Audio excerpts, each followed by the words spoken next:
Welcome back from the break viewers. आप देख रहे हैं नूरे रमजान, जो आप तक पहुंचाया गया है by Alnoor Orchard Housing Scheme. और इस वक्त शेफ अनम कहाँ है? वहां पे जहां पे वो हमेशा होती हैं। अपने सेगमेंट को शुरू करने से पहले वो लाइफ बॉय हैंड सैनिटाइजर से अपने हाथ सैनिटाइज कर रही हैं। लाइफ बॉय 99.9% आपको जर्म से प्रोटेक्टेड रखता है। आपकी इट प्रोटेक्ट्स यू अगेंस्ट कोविड-19 जो कोरोना वायरस है, जिसकी वबा फैलती चली जा रही है। आप भी अपना हिस्सा डाल सकते हैं by being careful, which means हाथ धोएं, अपने हाथों को सैनिटाइज करें, लाइफ बॉय हैंड वॉश और लाइफ बॉय सोप का इस्तेमाल करें। अगर पानी आके करीब नहीं है आप तो हाथों को सैनिटाइज करें, मास्क पहने, stay home, stay safe please. हालात बद से बदतरीन होते जा रहे हैं, इसलिए आप लोगों से रिक्वेस्ट कर रही हूँ कि प्लीज खास एहतियात करें। लाइफ बॉय का तो इस्तेमाल करें, बट जो बेसिक चीजें हैं, सोशल डिस्टेंसिंग, मास्क पहनना, ये भी जरूर करें। अस्सलाम वालेकुम। वालेकुम अस्सलाम, कैसी हैं आप? मैं बिल्कुल ठीक हूँ। मैंने ना आपके साथ मैचिंग की है, थोड़ी सी कोशिश की है। झूठ कहा आज आपके साथ मैचिंग करूंगी। अच्छा चलो मेरे साथ तो मैचिंग कर लो। हाँ। और मुझे ये बताओ कि आज का हमारा मेन्यू क्या है? आज हम बनाने जा रहे हैं शाही कोरमा बनाएंगे और जामे शीरी की आज। अच्छा, इसीलिए ये लुक है। शाही कोरमे के लिए हम खुद भी शाही स्टाइल में है आपके सामने बरामद हो गए। अच्छा, उसके बाद आज हम जामे शीरी का फलूदा बनाएंगे और साथ में कैरेमल डिजर्ट। फेवरेट है ना, फेवरेट है मेरा फलूदा। बट जामे शीरी का फलूदा जो है वो एक्चुअली बहुत ज्यादा मजे का होता है। पहले भी मैंने 2-3 दफा इसको घर पे ट्राई किया, इनकी रेसिपी को आपने भी जरूर ट्राई करना है। करशी जामे शीरी पाकिस्तान का नंबर 1 फेवरेट है, क्योंकि ये 100% खालिस अरकियात से तैयार किया जाता है, क्योंकि इसमें एक कतरा पानी भी शामिल नहीं होता। और इवन दो ये इतना खालिस है, इससे आपको भारीपन नहीं होता, बहुत लाइट रिफ्रेशिंग होता है। सब पीते हैं जामे शीरी, और इसमें दूध का भी इस्तेमाल होगा। जी बिल्कुल होगा, दूध का इस्तेमाल होगा, और वो होगा ऑलपर्स मिल्क, क्योंकि Olpers full cream milk makes your mornings happy, it also makes your sehri and iftari happy, और it is sourced every day from dairy farms और it is full of nutrition. उसके साथ जो हम शाही कोरमा बनाएंगे उसमें थोड़ा सा जब हम चिकन क्यूब का इस्तेमाल भी करेंगे, और जैसे कि आपको पता है कि कनौर के चिकन क्यूब्स एब्सोल्युटली अमेजिंग हैं। चिकन का मज़ेदार फ्लेवर आपकी हर डिश में होता है, और कनौर के क्यूब से आप बहुत ही अच्छी और मज़े की यखनी बना सकते हैं, जो बच्चे बड़े सब इंजॉय करते हैं। और कनौर के सॉसेस के बारे में भी ये बताऊँगी कि चाहे समोसे हों, पकौड़े हों, कोई भी स्नैक हो, उसके साथ कनौर का जो चिली गार्लिक सॉस है और टमाटो सॉस है, उनके जो सारे सॉसेस जो मार्केट में अवेलेबल हैं वो बहुत ही लजीज लगते हैं। एंड अगर आपने कोई सैंडविचेस बनाने हो, बर्गर्स बनाने हो या सैलेड्स बनाने हो, तो हेलमंड्स मेयोनीज जो है वर्ल्ड नंबर 1 मेयोनीज है। ये लॉन्च हो गई है अब पाकिस्तान में। इसकी 100 साल पुरानी हेरिटेज है, बहुत सी कंट्रीज में अवेलेबल है। असल अंडों से तैयार की जाती है, एक्स्ट्रा क्रीमी है, आपके बर्गर्स, फ्राइज, सैंडविचेस को सुपर डिलीशियस बनाती है।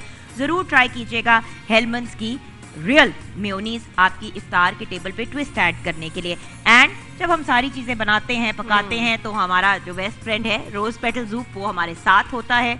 एंड वेरियस डिफरेंट साइजेस में हैं, किसी भी साइज़ का आप जो है वो किचन टॉवल का पीस कट करके उसको इस्तेमाल कर सकते हैं। अगर चीज़ें डीप फ्राई की हैं तो अप टू 260 कैलोरीज अब्जॉर्ब भी कर जाता है रोज़ पेटल का सूप। बिल्कुल। तो सबसे पहले जो है जामे शीरी के फलूदे के बारे में डिस्कस कर लेते हैं। तो उसमें जाएगी मिल्क जाएगा, उसमें ऑलपर मिल्क जाएगा, क्रीम जाएगी, शुगर जाएगी, पिस्ते जाएंगे, बादाम जाएंगे, उसमें जेली जाएगी और उसमें स्पेगेटी जाएगी और वनीला आइसक्रीम जाएगी। बस सबको आपने क्या करना है, सभी चीज़ों को ब्लेंड करना है। ब्लेंड करने के बाद असेंबलिंग जो है जेली, और उसके बाद स्पेगेटी जाएगी, और ऊपर से जो मिल्क बनाया वो जाएगा, ऊपर से उसके ऊपर वनीला आइसक्रीम जाएगी, और ऊपर से जामे शीरी के साथ। अच्छा, बाय द वे ये आप जामे शीरी के साथ भी बना सकते हैं और करशी के इलायची के शरबत के साथ बना सकते हैं। दोनों भी अगर ऐड कर दे तो बड़ा मजे का होता है। और उसके बाद जो शाही कोरमा है उसके लिए आप चिकन बोनलेस ले लें या कढ़ाई कट ले लें, आपकी अपनी चॉइस है। उसमें प्याज जाएंगे, उसमें अदरक लहसुन पेस्ट जाएगी, और जो इसमें नमक मिर्च जाएगा वो है कुटी हुई लाल मिर्चें, लाल मिर्च पाउडर जाएगा, इसमें गरम मसाला जाएगा, काली मिर्चें जाएंगी, सूखा धनिया पिसा हुआ जाएगा इसके अंदर। सिंपल पहले ऑयल के अंदर, और इसमें जो बहुत खास चीज़ है वो काजू की पेस्ट है, बिल्कुल, जो कि बिल्कुल हम एंड पे डालेंगे, और साथ में उसमें थोड़ी सी ऑलपर की क्रीम और किनौर की क्यूब ऐड करेंगे, और उसका साथ बड़ा ही ज़बरदस्त मज़ेदार फ्लेवर हो जाएगा इसका। तो सिंपल पहले आपने ऑयल के अंदर चिकन को फ्राई करना है, उसमें लहसुन अदरक पेस्ट डालनी है, सारे मसाला जात ऐड करने के साथ दही डालकर उसको पकने के लिए छोड़ देना है। जैसे ही पानी ड्राई हो जाएगा तो आपने उसके अंदर जो है काजू पेस्ट डाल के और 1 से 2 गिलास पानी उतना रखना है जितना आपको कोरमे की ग्रेवी चाहिए, और एंड में किनोर क्यूब डालेंगे, मिक्स करेंगे और इसको सर्व करेंगे। मैं डिजर्ट की रेसिपी जो कैरमल डिजर्ट की है वो आपसे बाद में लूंगी, बिल्कुल, क्योंकि हमें सेट पे ज्वाइन कर लिया है हमारे मुल्क के बहुत ही मारूफ नात ख्वां, एक बेहतरीन पर्सनैलिटी जो खुद भी एक होस्ट हैं और काफ़ी सूफियाना मिजाज रखते हैं, हमारे बहुत ही प्यारे भाई जो ऑफ कोर्स हमारे नूरे मिद्दत के जो वन ऑफ द जजेस भी हैं, हमारे साथ शहजाद हनीफ मदनी है। अस्सलाम वालेकुम मदनी भाई। वालेकुम अस्सलाम व रहमतुल्लाहि व बरकातहू। एंड जुम्मा मुबारक आपको माशाल्लाह, बहुत ज़्यादा, सबको मुबारक, पूरी टीम को मुबारक माशाल्लाह। अच्छा जी, कासिम भाई आपकी तरफ आते हैं। मैं अलामा साहब पूछना चाहूँगा, ये जो तनासुब है, रेशो, यहाँ तादाद थोड़ी है और वहाँ तादाद बहुत ज़्यादा है जी। अच्छा, यहाँ जज्बा ही जज्बा है, सुभान अल्लाह। वहाँ जज्बे की हालत ये है कि अबू लहब गालिबन खुद नहीं आता, अपने किसी कर्जदार को भेज देता है। अल्लाह, ये कम्बिनेशन देखे ना जरा। जी जी। अच्छा, फिर यहाँ घोड़ों की तादाद शायद 2 है, वहाँ घोड़ों की तादाद 100 है, यहाँ ऊँटों की तादाद शायद 60-70 है, वहाँ ऊँटों की तादाद भी बहुत ज़्यादा है, वहाँ लश्कर 1000 से ज़्यादा का है, यहाँ 300 350 के करीब तादाद है। अच्छा, ये रेशो जिसमें नजर आ रहा है दुनिया का कोई भी वॉर की स्ट्रेटजी पढ़ने पढ़ाने वाला अगर ये तादाद और ये रेशो देखे, वो कहेगा जीत मुमकिन नहीं है। ये अल्लाह की मदद का आना, सुभान अल्लाह, और इस अंदाज में आना, मैं चाहूंगा इसको जरा बयान करें। सुभान अल्लाह। जनाब शाह साहब, आपने इतना खूबसूरत सवाल किया है कि यकीन करें मारिफत के सारे दरीचे खुल गए हैं। अल्लाह ताला आपको जज़ाए खैर अता फरमाए। और हमारा प्रोग्राम माशाल्लाह बड़ा एक टॉपिक पर होता है। गुजारिश ये है कि एक जुमला आपकी नज़र करता हूँ, चूँकि आप खुद मोटिवेशनल ख़तीब हैं, स्पीकर हैं, तो वो ये है कि ग़ुलाम इक़्तिदार में आ सकता है, इख्तियार में नहीं। ग़ुलाम इक़्तिदार में आ सकता है, इख्तियार में नहीं। अगर मक्का का इक़्तिदार अबू जेल के हाथ में आ भी जाए तो चांद तोड़ने का इख्तियार सिर्फ आमिना के चांद के पास होता है। अगर नमरूद के पास इख्तियार आ भी जाए तो आग को गुलजार बनाने का इख्तियार सिर्फ इब्राहिम के पास होता है। अगर यजीद के पास अक्सरियत और ताकत आ भी जाए तो करबला को मुअल्ला बनाने का इख्तियार इमाम हुसैन को अल्लाह अता करता है। ये सब इख्तियारात अल्लाह अता करता है, अपने महबूब बंदों को अता करता है, चूंकि सुप्रीम पावर मेरा अल्लाह है। अब जब आपके सवाल की तरफ आते, मैंने पहले भी इशारा किया कि जहां यकीन अल्लाह पर हो, जहां जज्बे जिंदा हों, जज्बे जिंदा हों। अजसाम की जिंदगी कोई जिंदगी नहीं होती, जज्बों की जिंदगी जो होती है वो मरने के बाद भी बंदे को मरने नहीं देती। जिनका मन मैला नहीं होता उनके कफन मैले नहीं होते।